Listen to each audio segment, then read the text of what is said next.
What's up, everybody? Eyecee here, and welcome to another NBA video. This one is for November 29th, 12-game slate. Hopefully, you guys had a good Turkey Thanksgiving day. Personally, I did not because there was no NBA to watch. I don't understand why there's 14 games and 12 games and 0 games in the middle when NFL is still going on and all that. So that kind of sucks, but I'm just joking. Like, Thanksgiving was good, but it would have been better with NBA, Big NBA fan here and all that. Anyways, quick recap into my night 2 nights ago. 14 game slate. Pretty decent night. A lot of my lineups cashed here. Single entry here did well. Another single entry here did well. Had a lot of Ricky Rubio, 100% in every lineup actually. Kemba Walker was at 95%. So Kemba did really well. Rubio did not, but he was still really high owned, so that ended up working out for me. GPP's early slate. A lot of these lineups cashed here. Quite a few over 300 mark.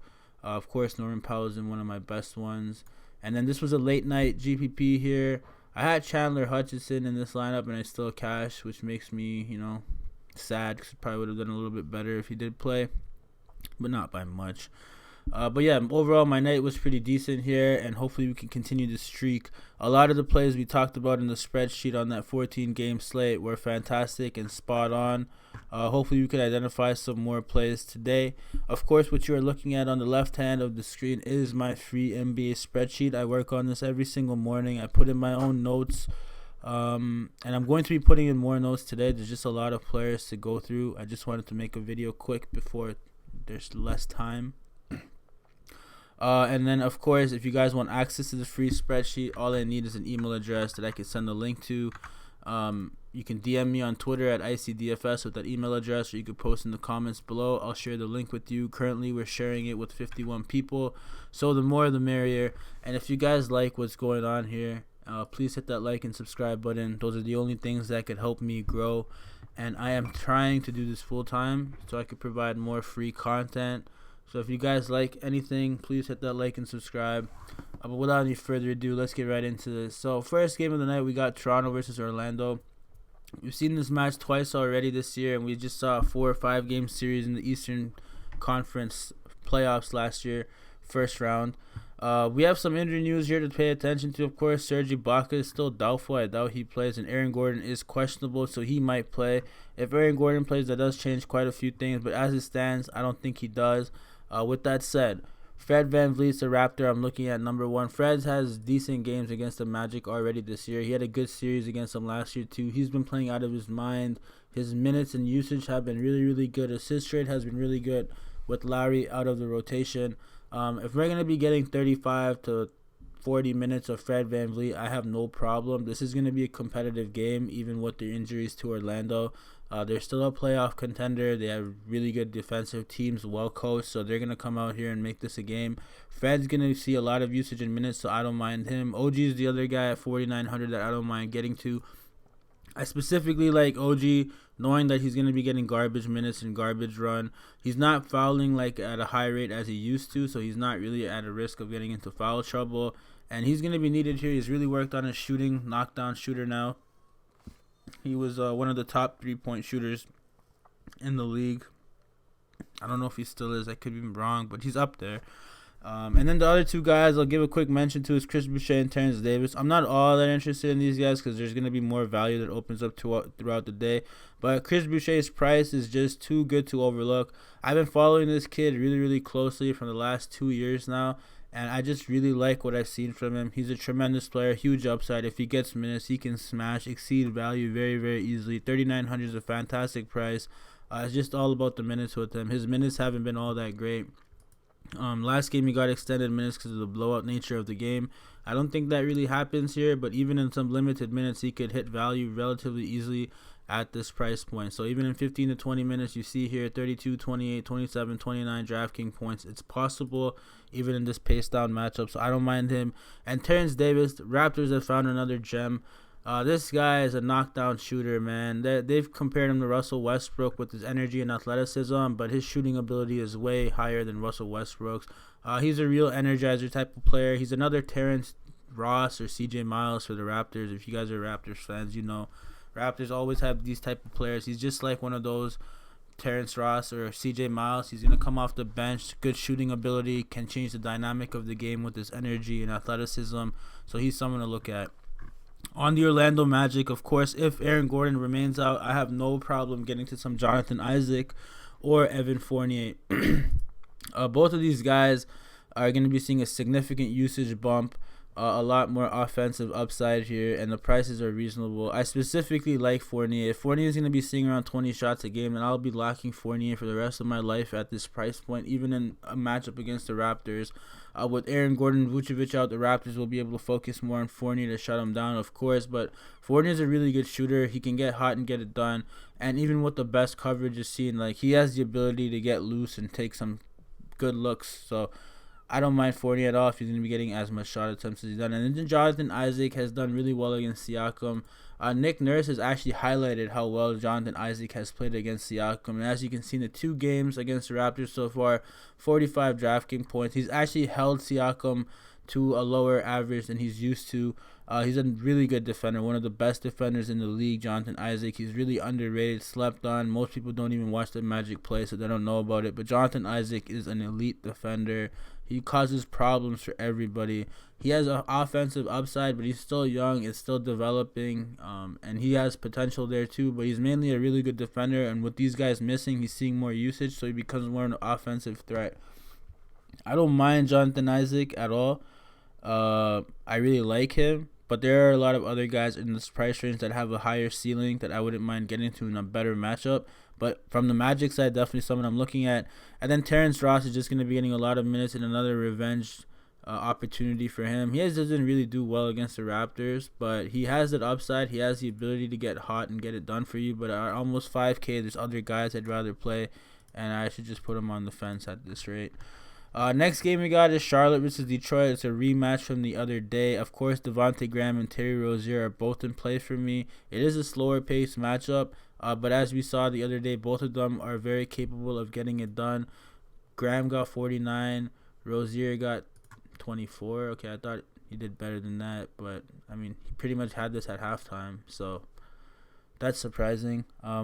I'm not really interested in either of these guys, but I mean, they are in play, just not for me. There's other guys I like at the price. The guys that I am looking at on this Charlotte Hornets team is number 1, Miles Bridges.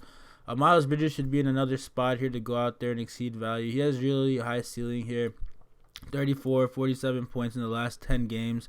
And in a decent matchup here against the Detroit Pistons, he got 29 DraftKings points against them the other day. It wasn't really good from the 3-point range, so wasn't shooting at his regular rate. If he gets a couple more shots, then he could have easily exceeded value here. So I don't mind getting some Miles Bridges whatsoever. He has a decent shot volume too. And if Malik Monk is out, that just helps me get to more Miles Bridges. And then the other guy I'll be looking at is Bismack Biyombo, only and only if Cody Zeller is out. As it stands, Cody Zeller is probable, so he will be playing. But even if he plays, he's going to be playing like 15 to 20 minutes. Biyombo should still see a good amount of minutes here. And in 28 minutes, he could still get it done at this price. I don't see why not. In 34 minutes, he had a fantastic game against Drummond, a really good game against Drummond. And I don't mind getting back to some Bismack Biyombo at 3,800, especially if Cody Zeller's out, then I'll just be playing him. It's that simple. On the Pistons side, I'm a little bit more reserved at picking some Pistons here. Of course, Andre Drummond's the guy I'm always going to be looking at on this Pistons team. He did get into some foul trouble last game, so he wasn't able to play as aggressive as he usually does. 5 fouls, but he still played 38 minutes, got 52 DraftKings points. He should be ready to go here. They're going to be at home right now, so it should be a little bit of a more, I don't know, I'm not really a home and away type of guy. Like, yeah, I know the home fans help and all that, but I don't really buy into that stuff, man. I'm sorry. Yeah, the only thing I buy into is like the stadium's familiar. It's easier for you to line up your shots with the basket because you know where to stand, because you know what the cues to look for and all that. I get that type of stuff, but like, I just don't get it when like I don't think Drummond's that player that's really affected by home and away. Like, I really don't think so. Maybe it's free throw shooting for sure the free throw shooting, but as a player in general, I don't think the home and away really has an impact on Drummond.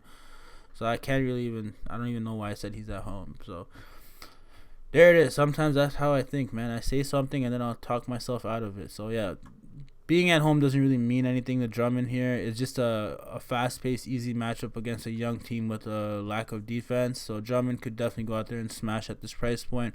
I don't mind Luke Kennard, but he's very shooting dependent at this price point. Blake Griffin, we're still waiting for that monster game from Blake. He had another decent showing. He's had 4 decent showing out of the last 6 games since he's been back. The minutes have looked good, and this is another opportunity for him to go and get it done. He took 21 shots last game, so if some more of those fell in, he could have easily gotten it done there. I don't mind Blake, honestly. I'll put him on the fence, but there are other guys I like more. Derrick Rose is the only other guy that I'm confident here. Look, at 5,300, Derrick Rose is going to have opportunity to go out there and get it done. He really cost them the game the other night. They should have won that game, but he held the ball. They had like 8 seconds left. They inbounded the ball from half court. They had a play in mind, but Derrick Rose just held on to the ball for a little bit too long.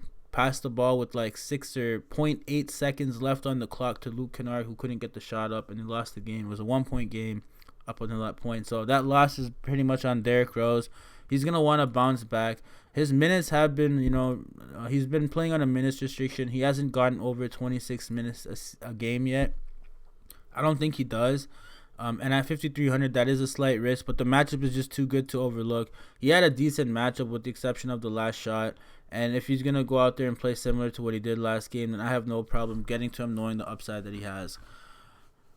Next game we got is the Philadelphia 76ers versus the New York Knicks. And the Philadelphia 76ers, of course, are missing Al Horford for this one. Kyle Quinn is also out. And Josh Richardson is doubtful. So they're missing quite a lot of pieces here, especially in Al Horford. Kyle Quinn plays a small role off the bench, not big enough to make a big difference. Sorry about that. Josh Richardson, on the other hand, would make a pretty big difference on this team if he is out. But as it stands, he is doubtful, so he's most likely going to be out, meaning Tobias Harris would get a significant boost. At this price, he would be a fantastic play for me against the Knicks. I don't see how I really get away from Tobias. Embiid at 9K is another guy I really, really like. I don't mind playing Embiid at 9K. My only concern is just like they blew away... who did they play the other day? Oh yeah, just like Toronto blew away the Knicks, I feel like the 76ers might blow away the Knicks as well, and that would reduce the amount of usage and minutes, not usage, but the amount of minutes Embiid would be seeing on the court. He's someone that they really, they keep him under a blanket and stuff. They don't like to overexert him when they don't need to, and any opportunity they get to, rest him a little bit, they use. So that I feel like this could be one, but New York has made games out of blowouts. They've been getting blown out at the second quarter, and then at the end of the game, it's like a 3-point game, and they're fighting for the last possession and stuff. So that's a possibility there with New York. They do have a lot of veteran savvy guys. They start off slow, and then they get it going. So there's a possibility, especially if Sixers not at full strength, that this turns out to be a competitive game. Of course, I don't like predicting blowouts, but I mean, it's the Knicks, man. There's a real good chance it happens. Of course, Ben Simmons, 8,100. I don't really mind him, but he's probably the least likable 76ers of mine today.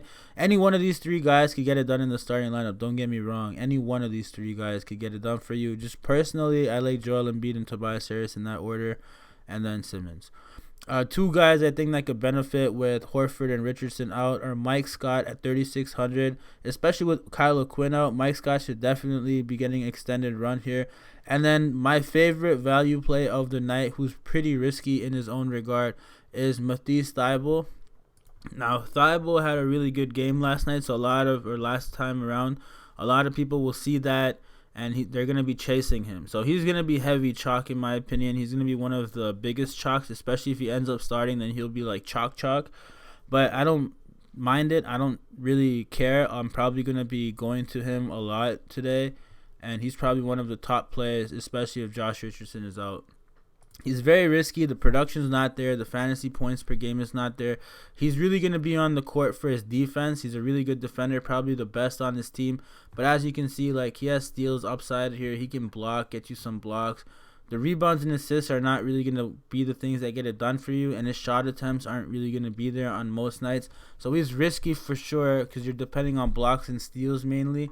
But if his minutes are going to be there, then the production, minutes equals production, and he's going to be in line to get some extra production in there. At 3K, you're not really asking for much, right? So, decent play in my opinion. One of the best chalk value plays on the night.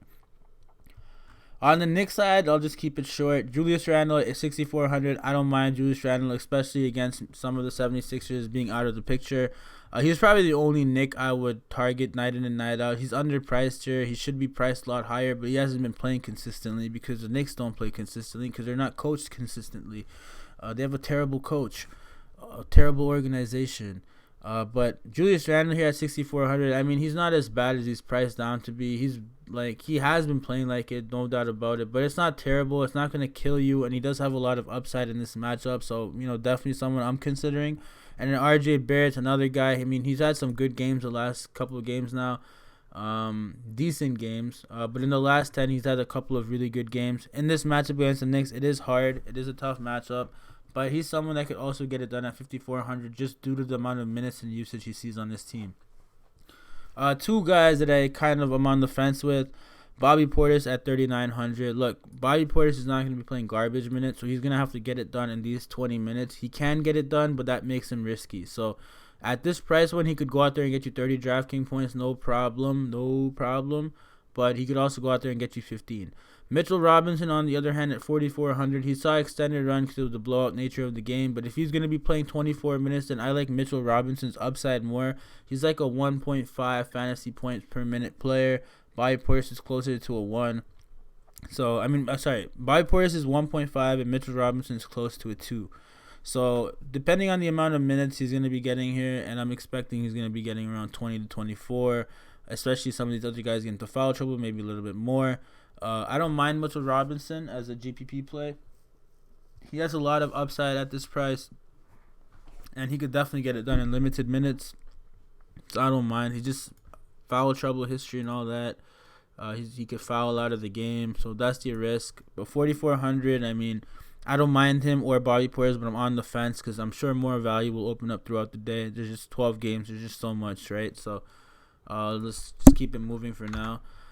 Milwaukee versus Cleveland is the fourth game on the night here, and honestly, Giannis is the guy I'll be looking at. Top stud here, 12K. He's just been killing it, man. What can you say? Look at these last few games. He's 80 DraftKings point upside. Has to be in consideration. Going up against the Cavaliers, who may or may not have Kevin Love. Kevin Love is just a flaky player, man. I'll get to Kevin Love, but if Kevin Love doesn't play, it just makes it harder for this game to stay close. Of course, it still could. It's an NBA level team, but the Cavaliers just suck, and the Bucks are just really good. They play at a really, really fast pace, so it's going to be tough for the Cavaliers. They're going to have to really be making all their shots, and they can get it done, but it's just tough for me, and because of which, I don't know how much Giannis I'm getting to, but of course, he has to be in play. The other Buck I'm looking at is Ersan Ilyasova with Sterling Brown and Kyle Korver out. Ersan Ilyasova finally had that game that we were looking for, but not chasing. We know he has that upside. He'll go out there and he can shoot the lights out and get you 30 DraftKings points at 3,400. You'll be more than happy than that. But with these two out, that really puts him in play for me, and I'll be considering him. Usually I just kind of just give him a glance and overlook it. He hasn't been playing back-to-back, so a lot of people don't have a favorable opinion of him. But he's more than capable of getting it done on this slate in limited minutes against the Cavaliers. On the Cavaliers side, again, I'm not all that interested in a lot of these guys. Tristan Thompson at 6,100 would be the main guy I'm looking at, with a slight interest in Colin Sexton at 5,300. Colin Sexton has been playing consistently mediocre, as I said in my previous video. But he actually ended up having a good game against Orlando. Go figure, right? He's capable of having these type of games. His floor is decent. His ceiling is nice. But more often than not, you'll get a mediocre performance out of him. He's still young. He's still learning a lot of the game here. He's not in a good organization by any stretch of the imagination. Lots of inconsistency. Your best player is in and out of the rotation like every other day. So, I mean, you can't have much consistency with that. To make matters worse, you play with Tristan Thompson and Larry Nance as your second and third best players. So, not a lot of consistency on the Cavaliers, so Sexton's going to be having some roller coaster up and down nights. But he's a decent player. He has a lot of usage on his team, good minutes, and he can get it done, so I don't mind. But those are the only two guys I'm really confident in playing in. I don't really care about some of these other guys. Next game here, Golden State Warriors versus the Miami Heat. And honestly, a lot depends on if Jimmy Butler plays or not. But as it stands, I'm not interested in like any Warrior, with the exception of Draymond Green. If he's going to be getting minutes, I don't mind Draymond Green. He played limited minutes last game, but he has huge upside even in limited minutes. Miami is a tough matchup for him, tough matchup for most players in general. They play at a real grindy pace. Even though it's a semi-pace up spot, they play decent defense and coverages, so they make it tough on the opponent. With that said, Draymond, even in limited minutes, could definitely go out there and get it done, but he is a real risk. He could get you like 18 DraftKings points, 2 or 17, so I wouldn't put it past him. This is a tough matchup. There are a lot of other guys on the slate that are options, but hopefully we can get the news in time for Draymond to really make the decision here. But as it stands from the Warriors, he's the guy I'd be looking at. All these other guys, I'm not all that interested. I guess Eric Paschall, I would say I have slight interest in. He's one of the more talented bum players on this team that we don't really know about or have heard about. He's a big-bodied guy, decent weight, and quite skilled, to be honest with you. I don't mind him. He's been playing really well. Decent performances out of him, so I don't mind getting some Eric Paschall at this price. But that would be it. On the Miami Heat, again, it depends a lot on if Jimmy Butler plays or not. If Jimmy Butler doesn't play, I really like Bam Adebayo. If Jimmy Butler does play, I still like Bam Adebayo. Bam Adebayo has been one of the best players in the league so far this season. He's actually the 10th ranked person for NBA candidate right now, believe it or not. He's just been playing really, really well, assisting really, really high rebounding rate, double-digit scoring every single night, consistent scoring. He's shooting 60%, man. He's literally shooting 60% from the field right now. Yeah, 60 over 17 games. So he's been really efficient, really playing well. 8K is a decent price going up against one of the worst defenses in the league in Golden State. I don't mind Bam Bam at all. Of course, guys, I'm not going to talk about all these guys. I have notes for them. So if you guys want to go through the notes on your own time, you need access to the spreadsheet. DM me on Twitter with your email address or post in the YouTube comments below and I'll give you access. But for the sake of a shorter video, I'm not going to be talking about like all these other guys. I have notes for them, so they're good notes. Read them at your own time. But yeah, Bam would pretty much be it for me on this Heat side. And I'll mention Dragic real quick because about all the guards here, Dragic's the one that has the safest usage, safest minutes. He's the guy that demands the ball still, so I don't mind Goran Dragic. If Jimmy Butler is out, then that would put Hero and Duncan Robinson slightly into play. Hero mostly. But if Jimmy Butler is in, with Winslow also playing, then Hero is not really in consideration. Neither is Duncan Robinson, and Olynyk and Leonard see less minutes. But Dragic's the guy that would see continuous run no matter what. He's the veteran on this team. It is his team basically still. He's just coming off the bench, but he's closing out games. So Dragic's the guy mainly, but Bam's the guy I mostly love. Consistency-wise, upside-wise, minutes-wise, everything. Bam's the guy on Miami. All right, on the Hawks side. So we got the Hawks here going up against the Pacers, and honestly, I'm not all that into Trae Young here. I don't really want 45, 50 DraftKings points today. Pacers are a tough defensive team. They're a bunch of stars. All those guys can play defense at a decent level. But the problem is Trae Young doesn't really care. Trae Young will go out there and ball regardless. The problem is sometimes they do slow him down enough where he's not shooting consistently. He's off, his shot's off, and then he'll get you 45 DraftKings points at almost 10K. I don't want that, man. I'm not interested. Of course, he got 64 points against Toronto. That was a really tough matchup, and he proved me wrong there. And he's done well against Denver and Portland. So, I mean, from what it's looking like, he does better in tougher matchups. But I mean, he's also it's not consistent because against Lakers, Clippers, he didn't do anything. So, I'm really on the fence with Trae Young. I can't give you a perfect verdict yet on Trae Young, especially not knowing all the value on the slate that's gonna open up or not. But as it stands, I'm on the fence with Trae Young. It's a decent matchup. It's not great. It's not bad. It's not fast. It's not slow. It's mediocre. But it is a 12-game slate, and there's some other guys I just like more at the guard position spot here. Specifically, I just play a little bit more of Damian Lillard. Honestly, against Chicago, I don't see why not. I would just play some Damian Lillard. If Rubio's out, I'll play some Booker. Mitchell, I wouldn't mind going there either. I just pay up first. So I pay down for Beal, 100 less. I'll 8,300 Jimmy Butler if he plays. Those are the guys I really like. Trae Young at this price, I don't hate it, but I don't like it either. So I'm on the fence. Jabari Parker, on the other hand, could be someone that could be going out there and having a repeat performance. He had a monster game the other day, 64 DraftKings points against the Bucks. So if he did it against the Bucks, I don't see why he can't do it against the Pacers. This is a reasonable price. He's been doing really well at this price. He hasn't been being picked. People have been overlooking him. Definitely going to be looked at today based on that 64. 64. And then Indiana Pacers here are not like that great defensively. They're still susceptible to getting, runned. And Jeremy Lamb's a prime guy. TJ Warren as well. So I don't mind Jabari Parker. I think it's a decent matchup for him. I don't mind him. Price is good. Usage is good. Minutes are good. So I'll have some Jabari Parker. I'll chase him a little bit. On the Pacers side, Sabonis is the main guy I'm looking at. All these other guys you can read my notes for. But Sabonis' price is really good, and he's usually underrated. He could have a little bit slightly under average game. For the most part, he's very consistent and safe. His rebounding and assist rate are fantastic. The usage is good. And he's been playing really, really well this year. And Atlanta is just bad against forwards and bigs in general. So I like Sabonis' chances here. And then Malcolm Brogdon on the fence. They've raised his price to what it should be. And at what it should be, I'm not all that interested, even though it's a fantastic pace-up matchup against Trae Young. Guards do really well against the Hawks, which is mainly why he's been priced up so significantly in such short time. But I'm on the fence. There's other guys I like, again, that I feel like have a better ceiling and opportunity. So I don't know how much Brogdon I get to, if I get to any. But he's someone I'm on the fence with right now, and I might end up playing some of him, but I just don't know how much. Next game, OKC versus the Pelicans. And this is a pace-up team versus a pace-down team here. So this is going to be a mediocre matchup. Not all that interested in general, but Brandon Ingram has been playing like Kevin Durant light. He's been played for me in this matchup, even at this price. His usage is just phenomenal. And he's going to have a decent time against OKC compared to some of the guards on his team.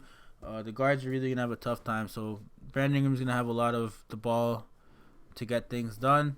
I don't mind Brandon Ingram. JJ Redick has just been playing lights out, so I don't mind rolling with some JJ Redick again. 5,100 is a decent price for him.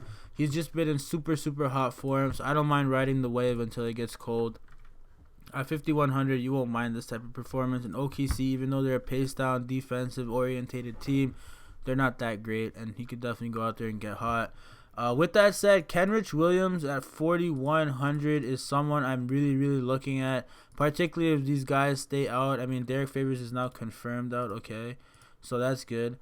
But Kenrich Williams at 4,100, now I could finally play Kenrich Williams again. We know the upside he has. He has tremendous upside, especially at this price. It's there. But with Hart back, with Redick playing the way he is, with Moore getting some minutes as well, I'm not sure how much Kenrich I get to, but as it stands, he's someone I'm definitely looking at this price point. I don't mind him. Jackson Hayes I'm on the fence with. Derek Favors is out. Jackson Hayes is going to be starting, but his foul troubles, man, is the reason why this guy doesn't smash every single night. He's basically getting a foul every 5 or 6 minutes, which sucks. But it's a decent price for him in a decent matchup. Steven Adams is a tough defender and all that, but I mean, Hayes is athletic and he can, cause Stevens some problems. Stevens is slow. Okafor, on the other hand, has lost his minutes to Hayes, and his minutes aren't that good, but he's still agile enough where he could get it done too. So I don't mind him whatsoever. And then let me check this real quick because I just want to know. All right, Frank Jackson did bad the other day. Nikhil didn't even play barely. All right. On the OKC side, Shai Gilgeous and Dennis Schroeder, the two guards, are basically the two guys I'm really looking at. I like their prices. I like their matchup in this pace-up, lack of defense matchup. Of course, Jrue Holiday's a tough defender, but the rest of the team isn't. Redick and Hart aren't all that great defensively. So Shai Gilgeous and Dennis Schroeder, I like both of these guys. They're speedy guards. They play at pace, and it should bode well for them in my opinion. So I don't mind that. Of course, Diallo is still out, so you got no usage. Ferguson getting a lot of minutes here, but Ferguson's usage is non-existent for the amount of minutes he's played. So I'm never really interested in this guy.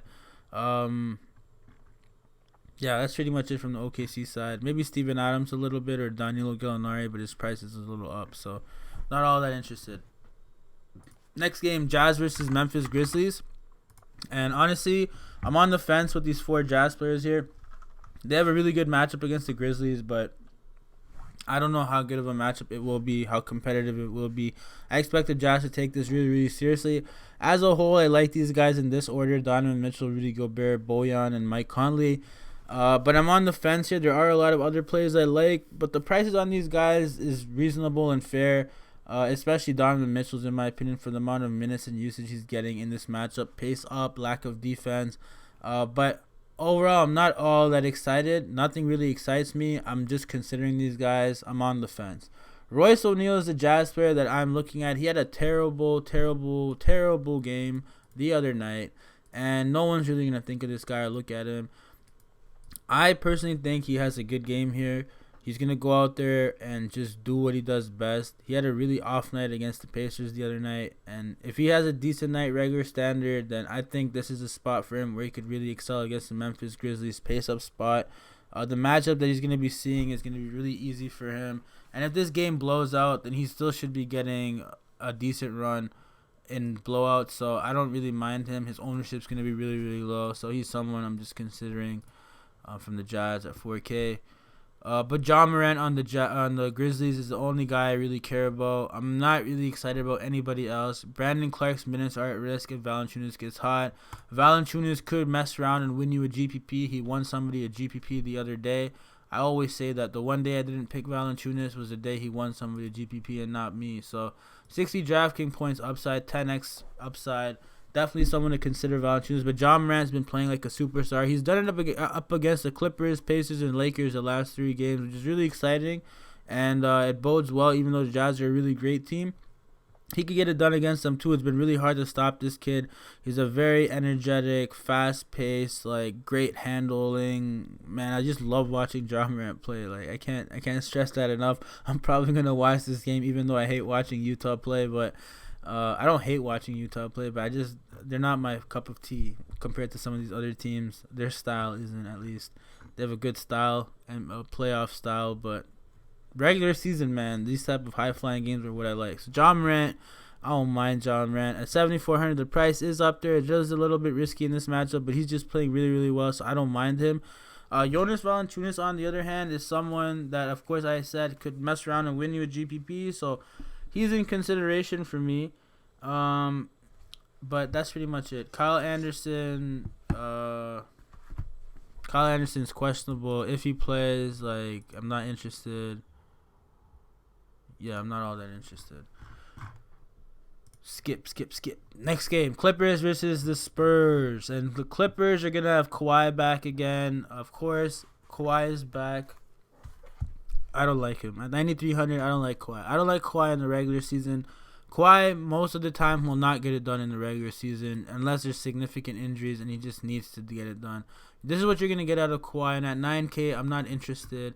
These games he had without Paul George. So with Paul George in the mix and full-strength Clippers, you're very rarely going to get a big game out of Kawhi at that price point. I'm not interested. You're more likely to get a big game out of Paul George, and he's been back for a few games now. He's been playing decently well. 8 games now. He's averaging 42 fantasy points on the season. Another risky play. San Antonio is not as defensive as they were in the past, but at the same time, they're not they're not playing as slow as they were in the past either, right? So it's a decent spot for the Clippers here to get it done. Paul George would be the guy I'd mainly be looking at. Lou Williams, on the other hand, is definitely someone I'm looking at. I don't mind Lou Williams. At 7K, he's always overlooked. No one really cares about Lou Williams when Paul George and Kawhi are starting ahead of him and all that, but definitely viable play. Definitely can get it done against San Antonio in particular. Huge upside at this price still. Even though he comes off the bench, he finishes the game. And as long as his game stays close, which I really don't have I'm not 100%. I have my doubts if this stays all that close, especially with some of the drama that's been happening with the Spurs. But it very well could. Clippers have been subpar in some games and let the teams really keep it close. So Lou Williams definitely a guy I'm looking at. On the Spurs, honestly, just Rudy Gay for me, man. I don't trust DeRozan. He's depressed right now. He's deleted everything off of Instagram, unfollowed the Spurs, probably getting traded. Not a good time for him. I mean, he still has upside at this price point. He's still going out there like a professional and playing, but his heart's not there. This matchup is not going to be great. He's going to see a lot of Kawhi, Paul George.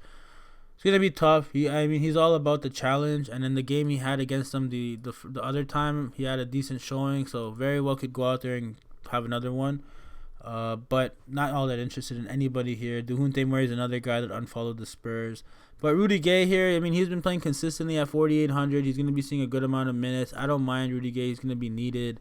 But, of course, he could go out there and get you 7 DraftKings points. So he's a risk in his own right. But he's one of the Spurs that up until 2 games prior, he was playing very, very consistently, was praised by Popovich, who very rarely praises anybody, and got more minutes as a result. So I don't mind Rudy Gay. Of course, he is 33 years old. If the game gets out of hand, he's going to be one of the first to get benched. So you got to keep that in mind. Next game here, we got Dallas versus Phoenix, and Luka Doncic at 12K almost. Man, this guy's averaging a 30-point triple-double almost, but the price is just too risky, okay? I correctly called out the other day that Luka would not even come close to value. It was just a tough defensive matchup, and with Ricky Rubio playing, I suspect something similar, although not to this extent. I think he could still get 50, 60 DraftKings points, just not the 80 that you're looking for at this range, right? So, or 72, I should say.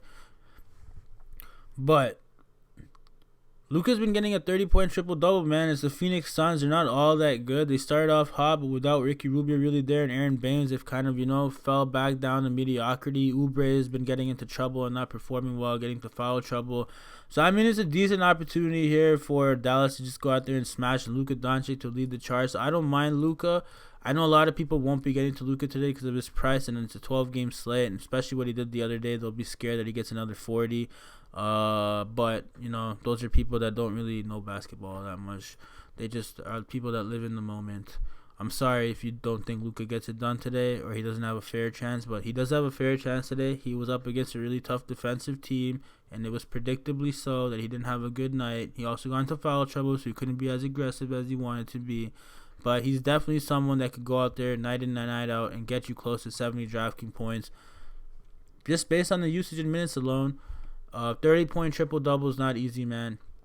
Definitely someone to look at. He's basically Harden from 3 years ago right now. So he's getting all the usage in the world, and it's very hard to stop this guy unless you double, triple team him, in which case his teammates become good and he still gets assists. So he's an extremely gifted passer, a very good ball handler, an extremely gifted clutch shooter.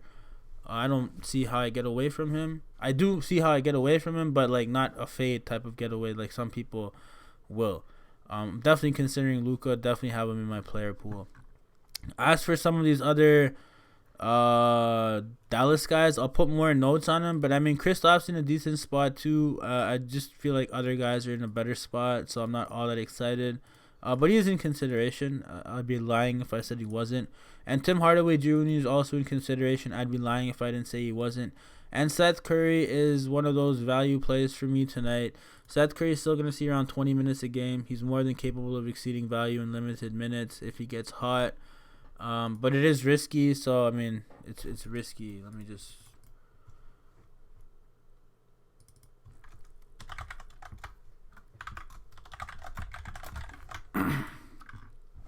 All right, whatever. Phoenix side going up against Dallas. If Ricky Rubio is out, Devin Booker is going to be one of my top plays at 7,900.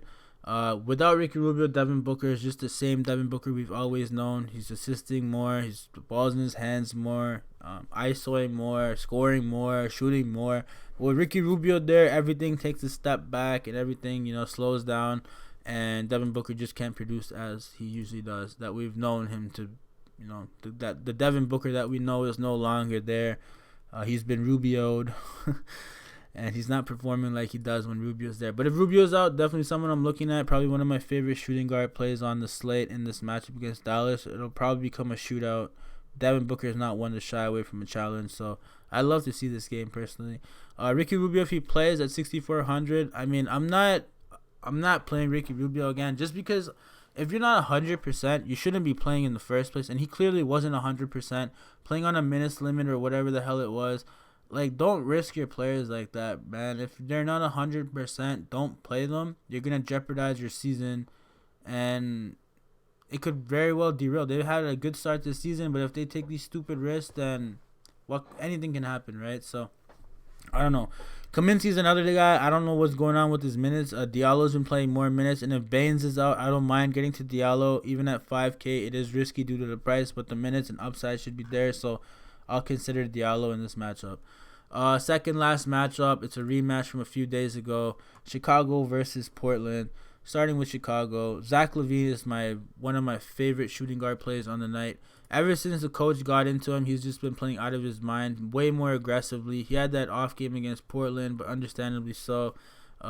Just wasn't shooting it well, but he was way more aggressive even in that game. Took more shots, got to the free throw lines more than he did on average for the past few games. So he was aggressive, just shots weren't falling. Again, in a rematch against Portland, I don't mind. I'll get to some Zach LaVine. I also like Thomas Satoransky, who is now questionable, unfortunately. So keep an eye on the news here. He's still probable. It's a toe injury. He's probably going to play. He's a tough cookie, this guy. And then coach told him they want him to be more aggressive. So he was more aggressive against Golden State, and rightfully so. They're a garbage team right now with all the injuries.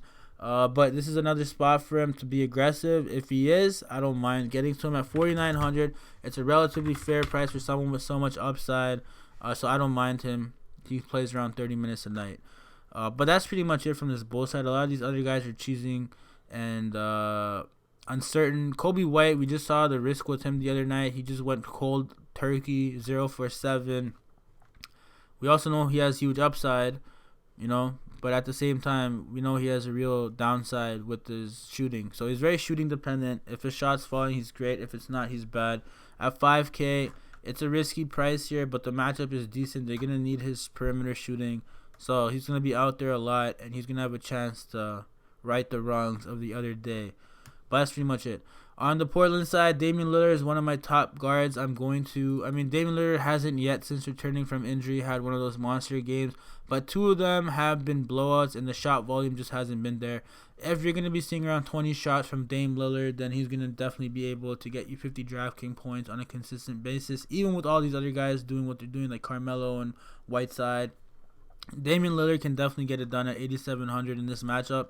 It is going to be somewhat of a competitive matchup. Chicago's trying to actually win. They have a coach that cares about winning. So they're trying. And Wendell Carter Jr. is a hothead that, is going to the media every time things aren't going bad or good and complaining. So he wants to win too. So Chicago wants to win. They're just coming off of a horrible loss to Golden State, embarrassing. So they're going to want to right the wrongs too. So, this should be a competitive game, at least for a good portion of the game. Damian Lillard is the guy I'm looking at.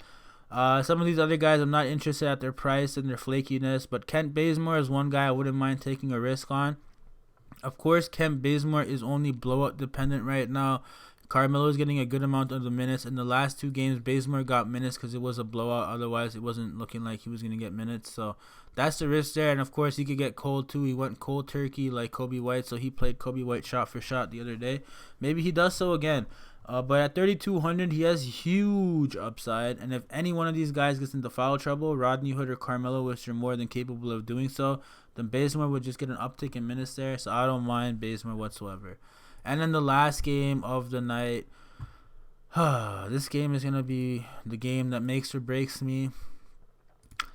I like the guards here against the Lakers for the Wizards. The guards have done well against Lakers all year long, time and time again. Guards have been doing well, and Beal and Thomas are in for a good game here. Even Ish Smith, I have slight consideration for him. I don't mind him, but these are the 3 guards mainly I'd be looking at. All the bigs and forwards are going to have a really tough matchup against LeBron, AD, Howard, McGee. A very, very tough, slow-paced matchup, so I don't know how much of those guys I get to. But Bertans, honestly, at 5,100 Bertans is? Yeah. At 5,100, I don't mind Bertans due to his upside. He's getting a lot of minutes. He's getting a lot of usage, touches, shots up. And if he gets hot, he could definitely get it done. He's going to be needed to stretch the bigs away from the rim and allow some easy points for the guards here. So his 3-point ability is definitely going to be needed here. Thomas Bryant's another reasonable play here. Thomas Bryant's my favorite Wizard player, but this is a tough matchup for him, man. Just honestly, it's a tough matchup for him. He's done well against some of the tougher opponents this year, but this is honestly as tough as it's going to get for him. AD, LeBron, Harden, McGee, Howard, McGee, it's tough. He can still get it done at 6,200, don't get me wrong, but it's just a risky, tougher matchup, and there's other guys. Bertans 5100. I like his mobility here and his 3-point shooting, so he's the guy I'll be looking at. Just not all that like heavily, so I'm on the fence. Rui's another guy that could get it done. I feel like no one's gonna pick Rui, and rightfully so. It's a very bad matchup. He hasn't been playing all that well, but I have a gut feeling. My balls are telling me that Rui Hachimura is gonna have his best game of the season against this LA team with the spotlight on them. So that's pretty much where I stand for this Wizards team. Of course, CJ Miles out, so that'll give a boost to Brown, McRae, Bonga, those type of guys, but not all that much. On the Lakers side, Anthony Davis, of course, is always questionable, probable, whatever the case is. He's going to play, though, without question. He's always Q tagged up. But every single game, he's Q tagged. But he plays. I love Anthony Davis at 10K. What can I say? It's a very good matchup against the worst team in the league defensively. One of the worst teams against bigs in the league. So this is going to be a really good game. The Lakers have made games competitive because they don't really try the first 3 quarters. The last few games have been too close for comfort. And I don't expect this one to be any different here. The Wizards are going to be wanting to get another win under their belt. They're on the road here. So look for them to really take it to the Lakers here. But Anthony Davis, without a doubt, is my favorite Laker play, with Rondo a second. I'm not really on or off Danny Green, Kyle Kuzma, or KCP. They're just very risky. I would say I'd have most interest in Kyle Kuzma between the 3 guys in blue there. Kuzma just has way more upside and consistency compared to the other 2. The other 2 just have consistency or upside issues. So I don't know how much I get to these blue guys here. I'll have proper notes for them. But Rondo is someone I'm looking at. Rondo definitely has upside even at this price. It's a fast-paced matchup here. Of course, he could play some reduced minutes, which would suck, but he does have some real upside. 30, 40 DraftKings points is not outside of the realm of possibility. And actually, I'm going to put him on the fence, too, because it's just the upside is just not there, and the minutes are inconsistent. And it is a fast-paced matchup. I mean, I'm going to have to do some more research here for this game. But as it stands, those are the guys I like, guys. Anthony Davis, basically, from the Lakers, is the guy for me. So thank you guys for tuning into today's video. Wasn't as long as usual, 46 minutes, not bad. So thank you for tuning in. If you haven't, please like and subscribe, and best of luck tonight. If you want access to my spreadsheet or you have any questions about lineups or players, feel free to DM me or tweet or comment, and I'll do my best to answer. Thank you guys. Best of luck. Take care. Bye-bye.